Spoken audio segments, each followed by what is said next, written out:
bienvenue autour du Box Jump. Je suis toujours avec nos deux coachs, Jonathan Marcotte et Jérémy Lamontagne. On poursuit notre série sur les Open 2018, cette semaine 18.3. Les boys, oh boy, tout un WOD cette semaine. On a eu des belles performances, des accomplissements. On a eu du courage, des fois certaines difficultés aussi. Si on commence par le WOD lui-même cette semaine, un gros overhead squat, 115 pour les gars, 80 pour les filles, ce qui est plus lourd que ce qu'on voyait d'habitude dans les Open.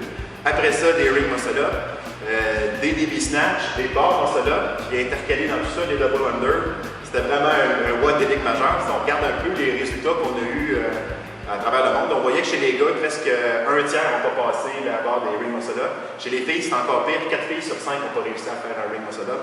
Jérémy, Joe, c'était-tu un WOD parce qu'on a voulu séparer les amateurs des experts?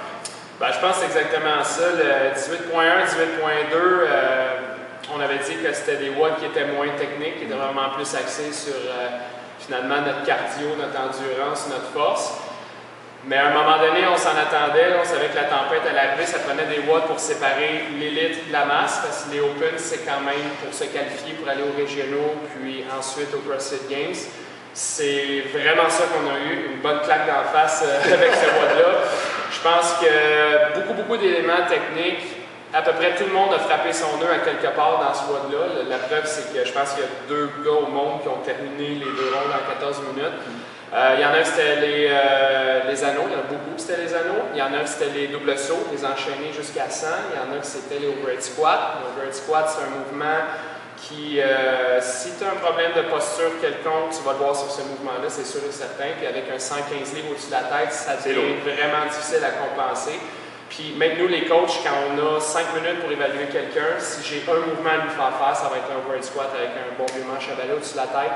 Tout va sortir. C'est les chevilles, les hanches, le dos, les épaules, tu le vois dans ce mouvement-là. Fait que de tenir une barre de 110 livres au-dessus de ta tête pour 20 répétitions après 100 double saut, c'était pas évident. Mais bon, c'est ça. Non, en gros, c'est quand même un WOD qui était le fun à faire parce que ça fait ressortir les défauts sur quoi on doit travailler pour les prochains WOD. Je pense que chacun avait son défi pour lui. Ceux qui manquent de mobilité, il y avait overhead squat, t'es stressé. Ceux qui n'avaient jamais fait d'anneaux, juste des barres, là, les anneaux, c'était le grand défi. Puis il y en a qui se battent encore avec les double under, ceux qui commencent plus. Parce que nos clients, ça fait longtemps qu'on a la majorité, on aime bien ça, les double under. On est capable de les faire. Fait que la majorité sont rendus pas mal bons, je trouve, dans les double sauts. Mais ceux qui viennent plus de commencer, ils se battent encore un petit peu avec ça. Fait que c'était plus selon l'ancienneté, je pense, du CrossFit. Là. Fait que c'était plus ça qui a fait la différence. Dans les résultats, je pense qu'il y a beaucoup de 220. Oui. Même ça sur Internet, le club des 220. Oui, puis, comme on discutait tantôt, il y a beaucoup de 221 aussi. Il y a du monde qui ont finalement réussi leur premier ring muscle-up.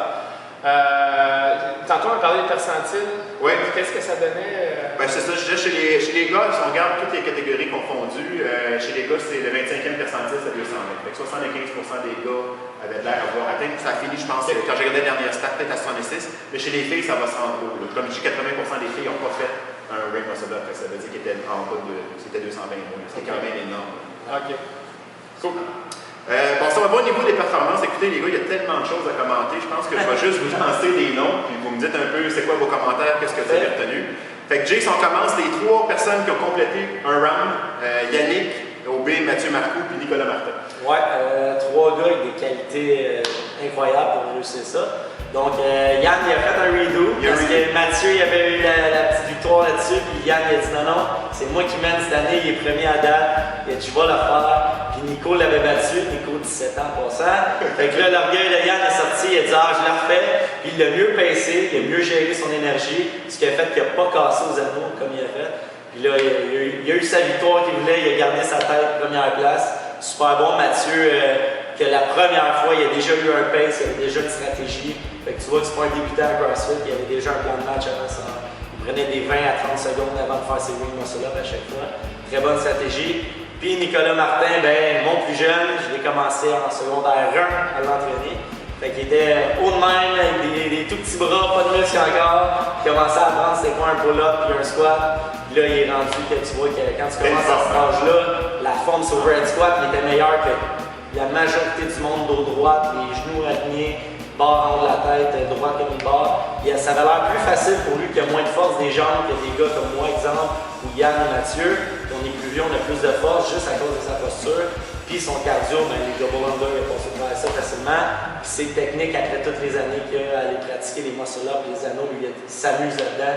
Je pense que ça a paru qu'il y avait du fun, mais ça a paru dans son score. Oui, tu as surveillé les prochaines années, je pense. Oui. Joe, Dominique Gaudry, il a fait son premier bar muscle-up la semaine passée. Il nous a donné une vidéo mémorable pour mémorer l'événement. Et on arrive, il annonce le 18.3, il est super frustré parce que c'est pas bar muscle-up, il faut qu'il passe ses ring muscle-up. Il a réussi à faire ses 6 premiers ring muscle-up live pendant les autres. Écoute, ça faisait tellement longtemps qu'il en parlait de son premier muscle-up. On y avait même fait un t-shirt, Gym avec, comment on avait écrit, Dreamer, oui.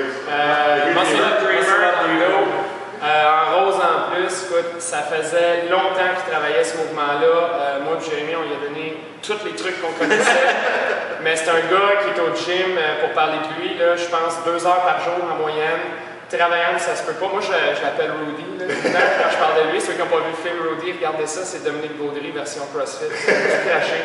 Mais non, écoute, une semaine avant, il n'y avait aucun muscle-up. Il a réussi son premier bar muscle-up, je pense, 3 ou 4 jours avant. Et puis, aux anneaux, bon, il dit qu'il en avait fait un, mais si je regarde comment il était fait, moi, je ne suis pas sûr. En tout cas, il s'est rendu en haut. Je ne sais pas comment il s'est rendu en haut. Mais écoute, il l'avait même pas fait dans ses échauffements. Il a parti le voile, rendu là, go, on l'essaye. Vendredi, il nous en a fait 6, super bien fait, belle technique, bon keeping, c'était tout filmé. Et puis le lundi, on l'a réessayé, 12. Écoute, puis après ça, là, je pense qu'on est rendu à l'étape où il va juste devoir trouver la manière de les enchaîner. Mais c'est la preuve qu'avec du travail, de la persévérance, n'importe qui peut arriver. Fait que si vous avez un mouvement, vous avez de la difficulté à faire. T'sais, au lieu de le pratiquer une fois ou 2 semaines quand il est au tableau, ben il n'y a rien qui vous empêche de faire un petit peu plus d'extra, arriver un 10 minutes avant ou après notre entraînement, puis juste 1 ou 2 exercices, mais réguliers. On choisit un mouvement, on se dit je me donne 3-4 semaines pour le réussir, on focus sur ce mouvement-là, puis on finit par y arriver. D'accord, bravo Dom. Good job, Dom. Jay Raflemus qui a réussi 309. Lui, au début des Open, je disais que c'était ma référence pour me gager, pour essayer de me défier. Le maudit, depuis ce temps-là, il est rentré en feu. Comme s'il avait changé de ligue, je suis plus capable d'être proche de ses scores. En tout cas, c'est certain qu'il est plus dans ma catégorie. Qu'est-ce que tu vois là-dessus? Ben, moi, pour parler de Raph et aussi de Jesse, j'ai mis un petit peu dans la même vague, ces 2 gars-là. Ces 2 gars, ils arrivent au gym, posture 1 à base. Super bonne technique, tout ce qu'ils font est toujours bien fait. Donc déjà là, je trouve qu'il y a une avance sur tout le monde. Puis il reste juste comme le cardio, la muscu à travailler, continuer de travailler là-dessus, mais ils ont la base facile. Tout est là, la posture, l'intensité, l'amusement. Ils viennent au gym toujours sourire, ces 2 gars-là, j'ai juste des bons mots pour eux. Fait que je pense que ça fait que ces gars-là, dans 1 an ou 2, watch out, j'ai peur de ces gars-là, je pense qu'ils vont pousser en derrière pas mal, ils vont sûrement même me battre, parce que ces gars-là, ils ont vraiment la base parfaite. Il manque juste du travail un petit peu en arrière de ça, puis ils vont prendre de l'avance. Pas juste sur toi, pas mal sur moi, sur Joe, sur d'autres gars, je pense. Fait que les boys de Team Series au mois de septembre, là, les 2 ensemble, ça va faire un bon team. Très bonne équipe. Joe, écoute, on ne peut pas parler d'Amélie cette semaine. Encore première, écoute, de loin avant tout le monde. C'est incroyable, c'est Open cette année. Ça faisait 3 ans, je pense, qu'elle avait eu des blessures les dernières années, elle n'a pas pu les faire. Là, cette année, elle est en feu. Oui, ben Amélie, elle avait quand même pas mal de pression parce que quand l'Open est sorti, le premier nom qui est sorti, c'est le WOD d'Amélie Lebrun. C'est certain, mais écoute, Amélie, c'est l'exemple parfait de ce qu'on parle depuis tantôt. Quand tu as une bonne posture, tu as une bonne technique, tout devient plus facile. Moi, je compare tout souvent ça à la nage, hein, dans le fond. C'est que tu as beau être le plus en forme au monde, si ta technique de nage est déficiente, ben, tu gaspilles beaucoup d'énergie ailleurs, tu sais, à pas avancer. C'est une référence au triathlon? Oui! Je ne pas, j'ai essayé un triathlon l'année passée, je suis pas nager, sans technique. Alors, c'est ça. Fait que non, écoute, technique impeccable. Tu sais, musculairement, c'est pas la plus costaud, mais tellement des belles techniques que ces mouvements sont hyper efficaces, l'énergie est à bonne place. Et puis, ça a donné les résultats qu'on s'attendait. Je pense qu'il est passé à un poil de terminer une ronde complète. Ouais, tu l'as dit tantôt, dans les filles, tout ce qui est anneau, muscle-up, il y en a pas. C'était très dur. Exact. Puis ses squats, quand même, tout était techniquement impeccable. Fait que non, une super bonne semaine pour encore. Ouais. Jay, j'ai regardé le classement cette semaine, je voyais qu'il y a une petite compétition qu'on n'avait pas vue se défiler entre ma blonde Nathalie Guilbeault et ta sœur Dominique Lamontagne. Ouais. Tu regardes chacun des Open, ils ont une petite différence. En date, c'est moitié-moitié dans les deux bois. Cette semaine, je pense que c'est Do qui a vraiment eu dessus. Écoute, je la voyais du coin de l'œil, je jugeais Alexandra, fait que je la voyais du coin d'œil. Elle était tellement vite, 5,48 au tie-break de 220 reps. Je la regardais faire, j'avais l'impression qu'elle faisait ses overhead squats avec un tuyau PVC. Ouais, je pense que pour parler de ma soeur, je pense que c'est son manque de confiance. Des fois, elle n'ose pas aller trop lourd. Puis là, elle a décidé, pour une des rares fois, je l'ai vu se sortir de sa zone de confort. Je vais y aller avec la fléchage. Puis pour une fois, ça a payé. Toutes ces années de patin, on l'a vu dans les jambes.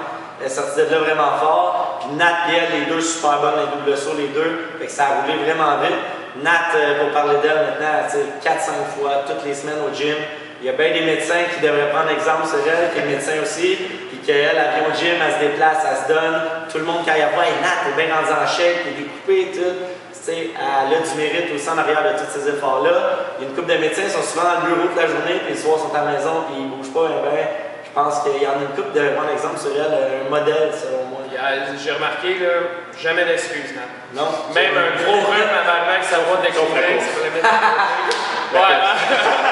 tantôt, on frappe tout notre nœud à quelque part. Ouais, c'est ça. On a tout celui qu'on aime moins.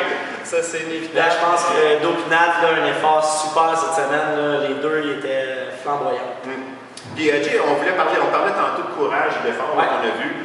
Pourrais-tu nous parler de ce que tu as vu avec Éric Aymon, Benoît Vallée? C'est deux gars qui compétitionnent les Masters 54, 55, 59. Je pense qu'ils ont donné leur 110%. Ouais, mais deux Masters qui rentrent tout le temps au gym, ces deux gars-là, le sourire aux lèvres, ils ont du fun. Ils sont le fun, le monde ils rentre, ils sont tout le temps contents de les voir. Je pense qu'il n'y a personne qui n'aime pas ces gars-là. Toujours le sourire aux lèvres. Cette semaine, ils sont arrivés, puis là, ils ont décidé de se pousser une coche de plus encore. Les Open, ça fait ça pour tout le monde. Hein? Puis là, j'ai vu Eric pousser son cardio au max, il a fait scale. C'était vraiment plus de répétitions, plus vite, des transitions plus rapides. Fait que des mouvements plus faciles, en parenthèse, mais beaucoup plus de cardio parce que tu fais plus de répétitions. Fait que Eric a poussé son cardio au max, j'étais bien fier de lui. Puis Ben, à la fin du wood, il est venu me voir, le sourire jusqu'ici, parce qu'il avait dépassé ses limites. Il a fait des double under au complet, 200 parce qu'il a fait les 220 reps, puis des overhead squats avec une charge qu'il n'avait jamais faite de sa vie. Fait que Ben, il a dit, j'essaye ça, je me pousse, malgré une mobilité qu'on travaille. 5 ans, je travaille sa mobilité avec lui à chaque semaine. C'est encore difficile, c'est raide, mais il a dit, gars, je vais pousser ma mobilité au max. Puis il a réussi 20 overhead squats quand même, là. Bravo Ben. Fait que chapeau à ces deux gars-là que j'ai du fun à voir semaine après semaine depuis longtemps. Si on regarde la bataille des Team Series, je pense que malgré les efforts des aspirants, Seb et Alexandra vont avoir le dessus cette année, malheureusement. D'ailleurs, juste une petite vidéo pour vous autres, ce que Vincent avait à dire après son 3e essai à essayer de battre Sébastien cette semaine. C'est la victoire. C'est pas parce que j'ai essayé. C'est pas parce que je n'avais pas essayé. Fait que Joe, qu'est-ce que tu as à dire de cette petite compétition-là de Kettler? Je pense qu'il y a encore des chances de se remettre au moins d'en gagner un ou deux, peut-être, mais je pense que. Qu'est-ce qu'il y a à apprendre de ça, eux autres? C'est surtout ça, hein?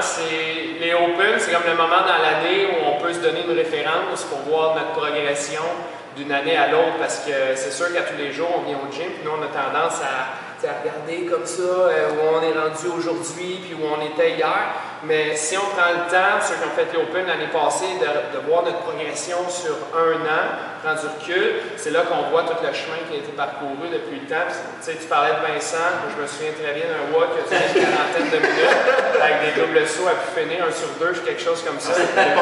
Si on prend juste ça, puis on regarde qu'est-ce qu'ils viennent de faire à celui-là, on est complètement ailleurs. C'est la même chose pour tout le monde. C'est pour ça qu'au début, on invitait tout le monde à s'inscrire au Open, même si ça fait juste un mois que tu fais du CrossFit, tu vas avoir une référence pour voir ta progression par rapport à l'année prochaine. Puis on parle des Open, mais même toute l'année, on a quelques membres, beaucoup de membres qui prennent en note qu'est-ce qu'ils font dans la semaine, justement pour à un moment donné prendre du recul, puis voir depuis 1 mois, 2 mois, 3 mois notre progression dans le CrossFit. Moi, ce que j'aime de ça, c'est que c'est bon que Seb le lead un peu, qu'Alexandra le lead, parce qu'ils sont pas loin en avant, c'est une petite enfant en avant. Puis je parle pour moi, j'ai souvent des gars, mettons Mathieu, Yann, c'est mes références. Puis j'essaie tout le temps d'aller chercher ces gars-là. Tu prends un gars qui a une petite coche sur toi, puis tu te dis, gars, moi essayer de le suivre. Ça te pousse à te dépasser, à améliorer tes scores. C'est une belle compétition, c'est sain, tu sais. Ça sert à rien de tricher souvent à CrossFit, on dit ça.